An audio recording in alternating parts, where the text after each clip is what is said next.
Questions? Yeah, Mr. Senator Chairman. Recto? Yeah, thank you, Mr. Chairman. Based on the earlier testimony of Attorney Estanilio Marcel, you mentioned, very quick lang, Mr. Chairman, you mentioned that there's a $22 million, $42 million that entered the account of William Go.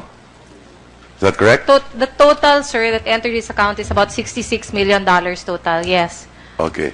22 of which was February 5, and February 9 was about 42, sir. 22 plus 44, 42, yeah, 66. Ay, kaya ko yung math. Okay. 66. What happened to the 15? Kasi The 80 dapat 15, yun eh. yes, sir. The 15 went to another account. So, hindi lahat pumasok kay No, William sir. Go? There were others, yes. No. Okay, because during the last testimony, it would have appeared that 81 or 80 went to William Go. No, So, sir. hindi, 66 lang. 66, yes. Could you divulge to the committee where the balance of 15 went? No, sir.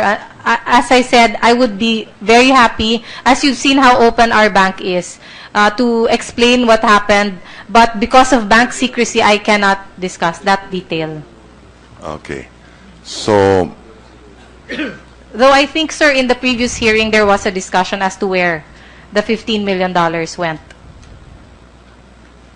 okay. Could AMLA let us know? Is it possible for Yes, AMLA to let us know? I'm sure they would be able to, sir. Yes, Ms. Abad?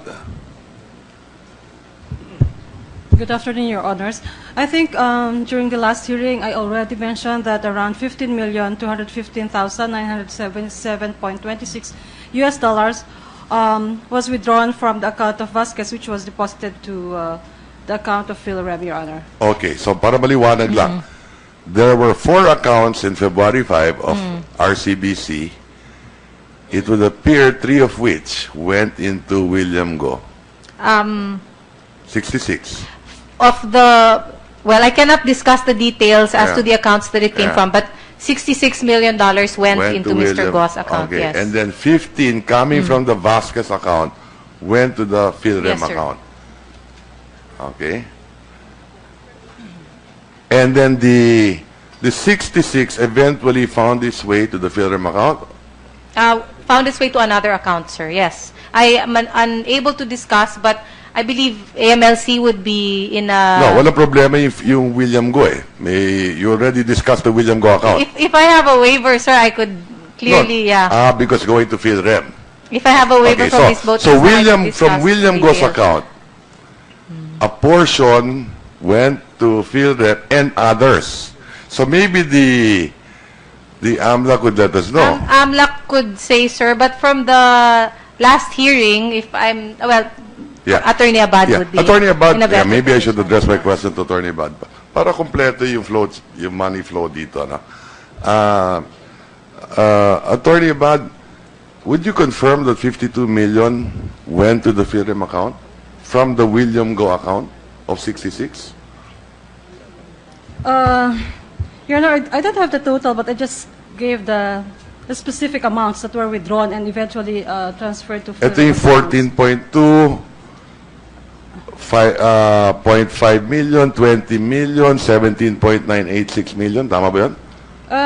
Your Honor, I have here, first on February 5, there was, yes, there was one 14,200,000 US dollars, and there's another $500,000. And then And $20 then- million in February 9? On February 9, there was one 20 million US dollars and another 13 million US dollars, Your Honor. Okay. Was there, from William Go's account, did it enter any other account? Yung balance? Kasi 52 na yung pumunta sa Philrem eh.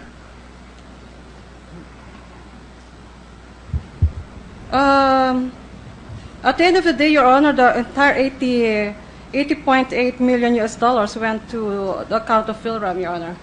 Okay. But in between, was there any other company named Beacon? ABA Currency?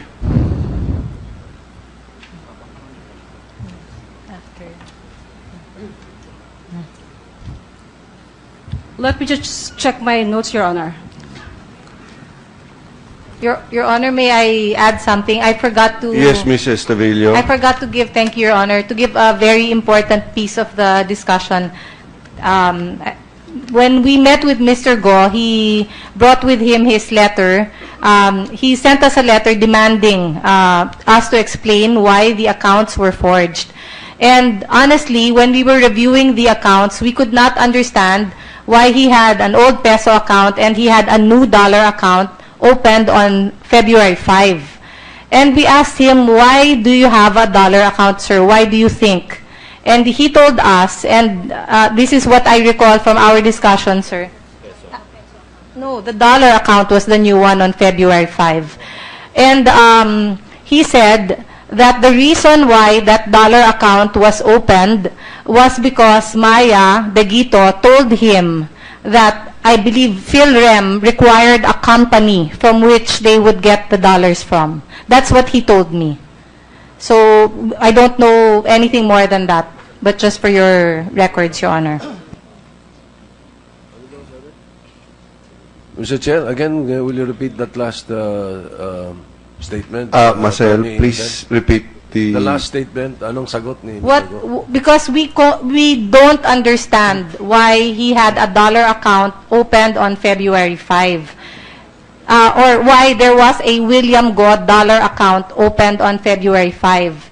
And we asked him, and he said that when he asked that same thing to Ms. Maia de Guito, Ms. Maia de Guito told him that Philrem required a company. And because he is William Go doing business as Century Tex, then that dollar account was required.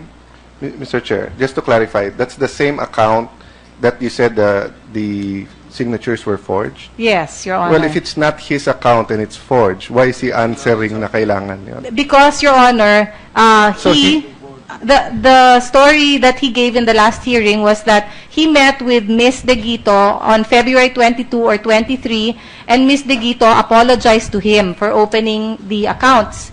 And they had a discussion, but for our purposes, we asked him, why do you have a dollar account that was just opened? Why do you think that there was a dollar account opened in your name?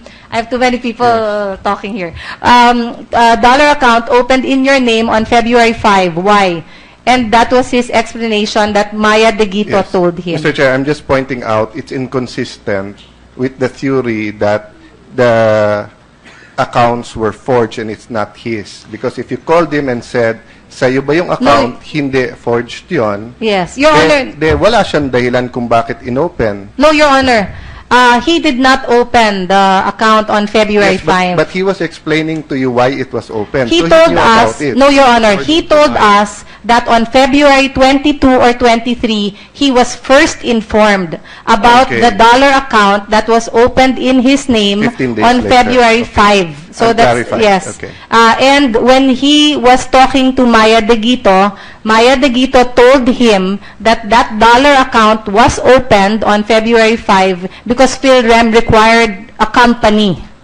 And Century Tex, not a company, but doing business as, William Go doing business as Century Tex was the account that was opened, Your Honor. That's what he told us. The dates are important because Yes. if hindi, magkakaiba So yung theory. the dollar account in the name of William Go was opened February 5, and he met and learned of that dollar account for the first time, met with Maia de Guito and learned of that dollar account on February 22 or 23.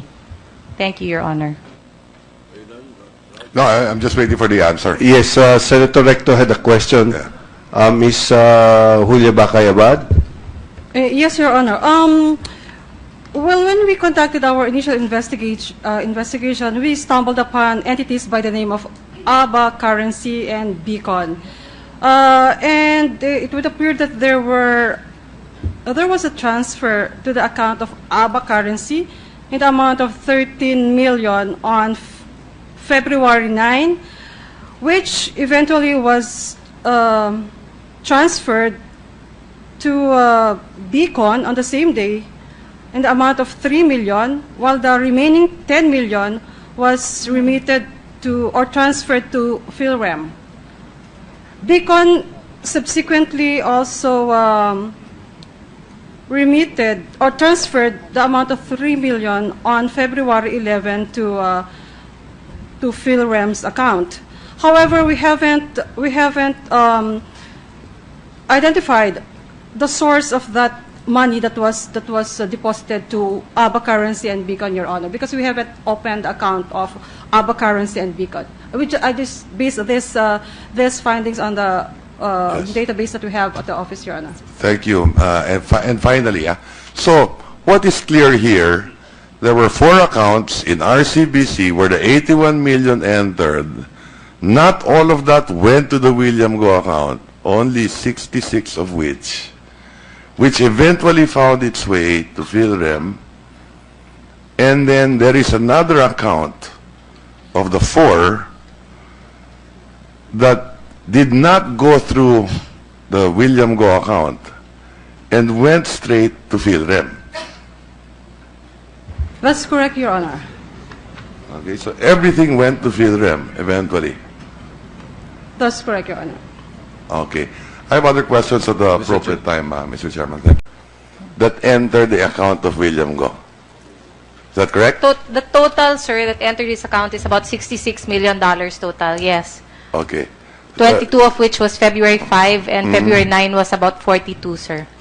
22 plus 44, 42, yeah, 66. Ay, kaya ko yung math. Okay. 66. What happened? Questions? Yeah, Mr. Senator Chairman. Recto? Yeah, thank you, Mr. Chairman. Based on the earlier testimony of Attorney Estanillo Marcel, you mentioned, very quick lang, Mr. Chairman, you mentioned that there's a $22 million, $42 million fixed lang. 66, yes.